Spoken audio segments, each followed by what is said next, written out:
I will walk you through. I'm the resident summarizer. Okay. So, The Mechanic is starring Jason Statham, and it is a sequel to the first Mechanic that came out in 2011.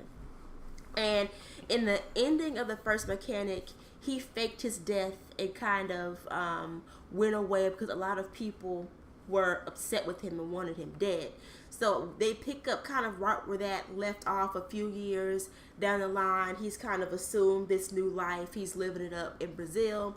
And one day this woman comes to him and she was like, we need you to kill these three people or we're going to expose the fact that you're still alive. Of course, Jason Statham does not take threats well.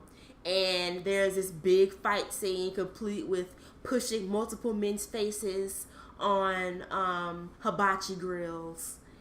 And he escapes in the glamorous fashion that only Jason Statham can. And he flees to this private island where he rescues a damsel in distress played by Jessica Alba.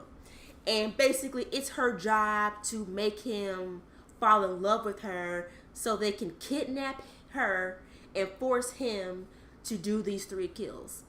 But she reveals the bad guy's plan, so Jason Statham is kind of one step ahead of them in that regard. Okay. But he falls in love with her anyway. Why? So, because the plot requires it. Oh, He falls in love with her anyway, and the bad guy, once again, he's thrown into this assassin world and he has to kill these three people. But the trick is he has to make it look like an accident. Okay. Why?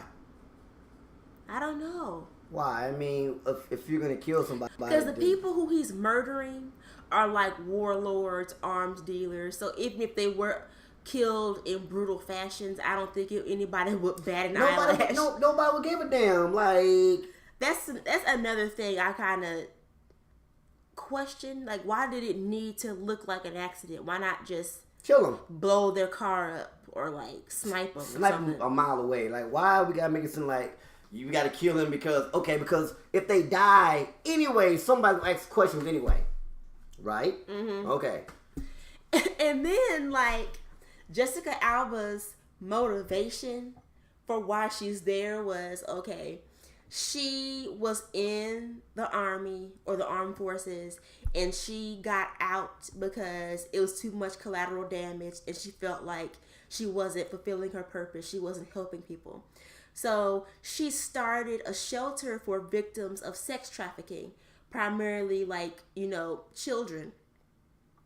And the bad guy comes to her one day and is like, I'm going to kill everyone who works for you and I'm going to put the children back in sex slavery unless you make this random man fall in love with you so I can kidnap you and force him to kill these people.